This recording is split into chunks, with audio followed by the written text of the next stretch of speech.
News Update is brought to you by... Grab somebody and tell them hello. Pure happiness will be connect to flow. Smile and cheer because that is we flow. Grab somebody and tell them hello. With your hands in the air, hands in the air, hands in the air, hands in the air. This is how we flow, yeah. Grab somebody and tell them this is how we flow. Pure happiness will be connect to flow. This is the Barbados Today Evening News Update for Wednesday, November 25th. Thank you for joining us. I am Marie-Claire Williams. There are calls for Barbados' largest trade union, the Barbados Workers Union, to rejoin the island's umbrella body, the Congress of Trade Unions and Staff Associations, CTUSAB. The appeal from the UWI lecturer in Human Resources Management and Planning came this morning during his address to the joint CTUSAB and International Labour Organization Symposium. The BWU left CTUSAB 2 years ago, saying it was not satisfied with what it called a low level of representation within the body. Harmony is not only for the external relationships, but also for the trade union movement. Too many years have passed. The idea of a Labour Congress is as old as the ILO, and in fact, the ILO is the World Congress and the embodiment of the concept of congressional gatherings of labour. It is time that all hands in the Barbados labour movement clap at the national level, and the Congress of Trade Unions and Staff Associations of Barbados, CTUSAB, must, and I stress, must be acknowledged as the only Congress of Trade Unions in the country. There have been no deaths from domestic violence so far this year, and the government says it is pushing ahead with plans to amend the Domestic Violence Act. Social Care Minister Steve Blackett says the bill will soon be presented to Parliament, and it will aim to ensure that government conforms to internal best practices, it reflects gender neutrality, respects human rights, among other issues.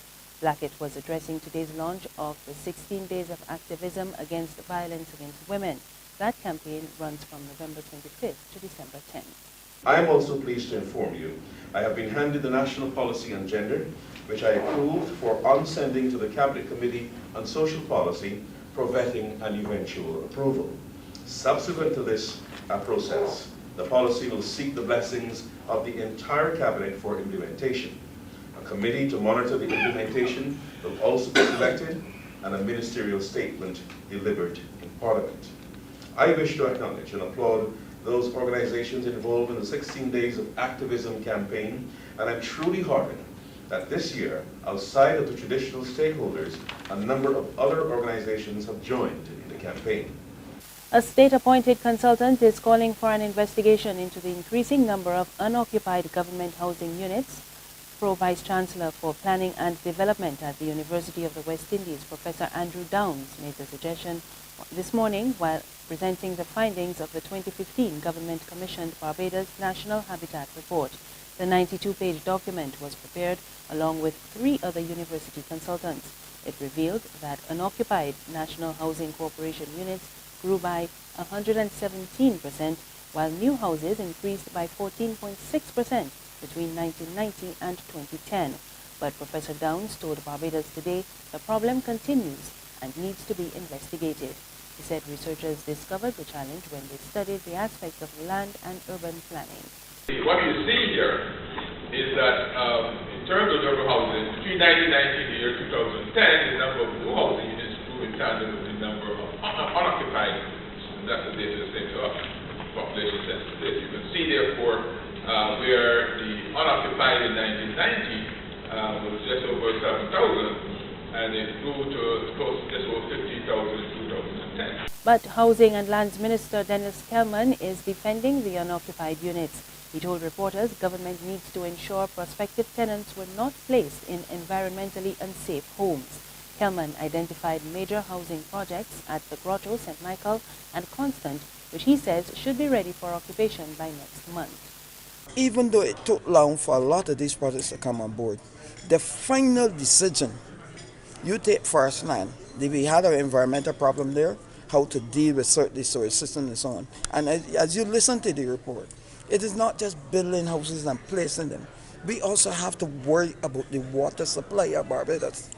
And I want to thank EPD because I think they came up with the best solution for that particular area that will not only allow people to have those houses now when they're completed and probably before the end of the year, now that we have sorted out the environmental problem between NHC and EPD, but we are also protecting the water system. We just can't, just because we are government, just go and do as we like. We have to conform with what is the policy of EPD, etc. And I want to thank the officials for ensuring that they not only gave us a good solution, but they also protected the water system of Barbados. In sports, President of the West Indies Cricket Board, Dave Cameron, has agreed to meet with CARICOM heads of government in Grenada on December 4th to discuss recommendations of the Cricket Governance Review Report. Cameron had initially indicated he was unable to meet with the leaders, but invited them to a directors' meeting in St. Lucia on December 12th. But his about turn follows strong criticism from Grenada's Prime Minister, Dr. Keith Mitchell, at the recent OECS summit in Dominica. Cameron also apologized on Monday for any offense which he says he may have caused CARICOM. He maintains, however, that governments should not influence the decisions of independent sporting organizations. There's regional and international news after this short break. Secure your future, be financially strong. Since 1983, we have been there for you. A smart range of products, great tax benefits. We're the solution to your hopes and your dreams. The Barbados Workers Union, Cooperative Credit Union. The Barbados Workers Union, Cooperative Credit Union. Humble beginnings to smart loans, smart savings. Save smart and borrow smarter, that's the move for me. Stability, prosperity, we're the solution to your hopes and your dreams. The Barbados Workers Union, Cooperative Credit Union. The Barbados Workers Union, Cooperative Credit Union. In news from the region, the International Monetary Fund says St. Lucia is returning to economic growth following a decline in 2012. According to the Washington-based institution, GDP reached 0.5% last year and is expected to climb to 1.6% this year, which is spurred by the transport and tourism sectors. The Deputy Division Chief, Leo Bonato, says government needs to reduce debt and improve competitiveness. He added that economic growth may be affected by long-standing structural challenges. Internationally, a U.S. military inquiry has concluded that a U.S. aircraft bombed a Médecins Sans Frontières clinic in the Afghan city of Kunduz last month because of human error. At least 30 civilians were killed in the October 3 attack amid a campaign to retake Kunduz from Taliban forces. The head of NATO and U.S. forces in Afghanistan, General John Campbell, says the clinic was misidentified by U.S. personnel. The report determined that U.S. strike upon the MSF Trauma Center in Kunduz City, Afghanistan, was the direct result of human error compounded by systems and procedural failures. The U.S. forces directly involved in this incident did not know the targeted compound was the MSF Trauma Center. The medical facility was misidentified as a target by U.S. personnel who believed they were striking a different building several hundred meters away where there were reports of combatants. The report also determined that the personnel who requested the strike and those who executed it from the air did not undertake the appropriate measures to verify that the facility was a legitimate military target. And that's the news. Just before we go, we'd like to inform you that yesterday, Barbados Today went out into the community in St. Peter to spread some independence cheer to 15 shut-ins. Stay tuned for BT's Touch right after the news. And to remind you, there's also more news on our website, www.barbadostoday.bb. You can subscribe to our e-paper, email updates, or like us on Facebook.